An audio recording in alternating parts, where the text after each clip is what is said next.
Hey everyone, it's Dr. Angela here. Welcome and Happy New Year. I'm super excited today. This might be one of the most important Facebook Lives you ever watch. So say hi if you're here. And I am waiting. Sometimes StreamYard takes a little bit of time to catch up with the comments. So if you have any comments, I will check them a little bit later. But I just wanted to say hi and welcome. And it's time to start setting New Year's resolutions. And I want to make sure you're doing it the right way, right? So according to one survey, 48% of people set weight loss resolutions in the new year. So 48% of people in 2019 set a New Year's resolution to lose weight. So if that's you, you're not alone. Lots of people do it. But I want you to think about what usually happens is they get on their weight loss journey, and then mid-January, by February 1st, sometimes even by March or April, they've pretty much given up on their New Year's resolution. And so I don't want that to happen to you this year. So, and the reason that, well, type in the comments if you can. Let me know why you think that happens. If that has ever happened to you, like what has happened? Why does that happen to people? I have my own ideas about what might be going on. Some of you are new to me. If you don't know me, I am a medical doctor. I practice weight loss medicine exclusively in Olympia, Washington. I also have an online program called Journey Beyond Weight Loss, where I teach people lifelong skills so that they can lose weight and keep it off. So that's my goal for you. I don't want to have you losing it and gaining it, losing it and gaining it. Really want to help you learn how to keep it off. So one of those things that you need to do is to set your New Year's resolutions the right way. Okay. So I think that one of the reasons why people have a hard time keeping their New Year's resolutions is because they're doing it the wrong way. And so I want to talk about that, and I'm going to explain what I mean by that. So here are some wrong ways to set New Year's resolutions. Here's the first example. I will lose 30 pounds by April 1st, 2021. Now, if you've done any goal setting courses before, they always say your goals need to be specific and measurable and achievable and all that good stuff. So in that way, this is a good goal because it's specific and it's measurable. You get on the scale January 1st, you get on the scale April 1st, and you will know whether you've lost 30 pounds. Okay. However, I've got a lot of problems with this kind of goal. The first thing is you want to recognize that losing 30 pounds doesn't mean you've lost 30 pounds of fat. So the scale is not going to be a good indicator of your progress. And I've talked about this ad nauseum in other places. I've done other Facebook Lives on how poor the scale is at measuring your progress. So I will refer you back to that. But I just want you to know losing 30 pounds on a scale is not necessarily meaning you're achieving your goal. But the more, and the other piece of it is that oftentimes what people will do in order to achieve those kinds of goals, like let's say they're doing fine and by mid-March, they're like, wait a minute, I've still got 10 pounds to lose to hit my 30 pounds and I only have 15 days left, and then they start starving themselves. That is a super good way to lose muscle mass, and you don't want to lose muscle mass. Trust me, you don't want to lose muscle mass. Muscles are your fountain of youth. So let's not do that. Okay. There's another problem that I have with that goal, and that is that 30 pounds, think about 30 pounds of fat loss, let's say.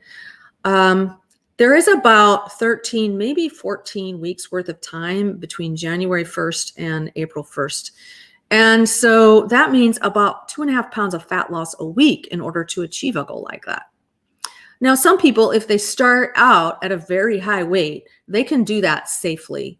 But for most people, 2.5 pounds of fat a week is way too much fat to lose. And what you want to understand is that fat is the repository of toxins. And so as you lose that fat, the toxins are going to be spilling out into your bloodstream, and your liver's got to deal with it. Your kidneys got to deal with it. You got to excrete all of those toxins. And so that's too much fat too fast. So you don't want to be losing that much fat that quickly. My recommendation is reasonable goal would be like about 1 pound of fat a week. Okay. And this is a safe amount and your body will be able to handle it. And it's a more reasonable way to do it. Okay. So that's my problem with that first example. Here is another example of the kind of goal that I think is not going to serve you. I'm going to train for a half marathon and I'm going to run it in June. Now, what could possibly be wrong with training for a half marathon and running it in June? Absolutely nothing is wrong with that goal if it is to enjoy running. But if it's for weight loss, it's the wrong goal. Because here's what I want you to understand. Weight loss is one thing. Fitness is something totally different. And you don't want to be using your fitness goals as a way to lose weight. Okay? You cannot out-exercise a bad diet. Weight loss happens in the kitchen. Actually, I have a friend who says weight loss happens in your head, and I agree with that. But you can't out-exercise a bad diet. You have to change how you eat if you want to lose weight. So I would not use exercise goals as a way of losing weight. I would use exercise goals as a way of expressing your vibrant, healthy body. Okay, so that's the problem with that kind of weight loss goal. Okay, so if those are the wrong ways of setting fitness goals or setting weight loss goals, what are the right ways? So I'm going to show you a diagram that I adapted from a book called Atomic Habits by James Clear. I'm going to hang on here. Oh, here we go. There it is. Okay. So this is a diagram about how to set goals, how to change outcomes from James Clear. I just noticed there's a rainbow outside. That is a really good sign. So awesome. So first thing is the outcome. So this is what actually happens. What is the result, basically? The second layer is the process or the habits. So what processes or habits do you put in place in order to achieve that outcome? And then the third thing is your identity. What kinds of thoughts do you have about yourself? Now, what happens for most people when they embark on a weight loss goal is they're very, very focused on the outcome and they're very, very focused on their process. So let's say the process is Weight Watchers. So let's say you join Weight Watchers and you are very focused on how much weight have I lost? How am I doing on my Weight Watchers diet? How much weight have I lost? How am I doing on my diet? How much weight have I lost? How am I doing on my diet? How much weight have I lost? Now, think about what's going on here. What is the underlying identity driving this? The identity is I'm overweight and I need to lose weight. And unfortunately, when you're in that back and forth process outcome, the underlying identity never changes. People still think of themselves as somebody who's overweight. And the only real question is, am I in the process of trying to lose weight or am I eating whatever I want? Okay? So that's not going to work long term. You have to make long-term shifts in the way you think about yourself if you want a change in your long-term outcome. So you want to make the change from the identity first. So you think about your new identity, and then you think about what processes or habits do I need to put in place that will achieve that new identity for myself. And you become this person. What kinds of things does this person do? Okay. And then the outcome just takes care of itself. Okay.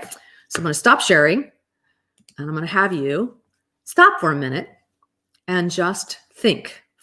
And I don't see any comments yet. I just want you to know that if you've been making comments, I can't see them yet. So I'm sorry about that. Hopefully they will eventually show up. But do make sure that you say hi. Okay. And I'm just going to check and make sure that I'm actually, I'm broadcasting. Okay.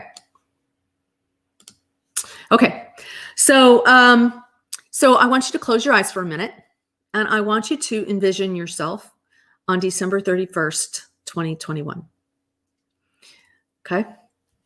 Now think about who do you want to become by December 31st, 2021? Who is this new me that I'm going to create?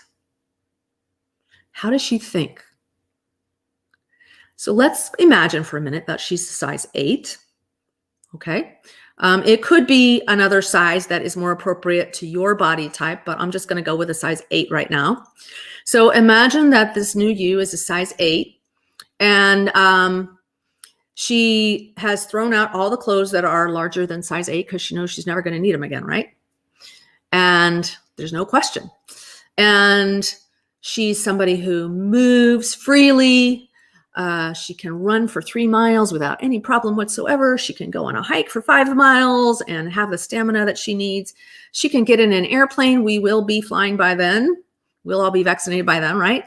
And we'll be flying, and she can get in an airplane seat and know that she's not taking up too much space, and she feels comfortable, right? And she is just living a vibrant, healthy life. So type in the chat box. I am seeing some comments coming up now. Awesome. Thank you. So type in the chat box what that vision was like for you. So how do you envision yourself? Okay.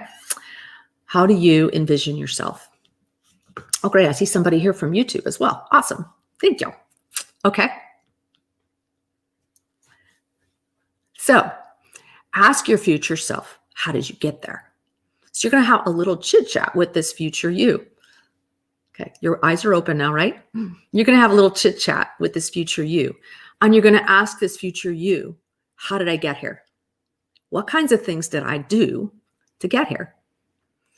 So here are some ideas.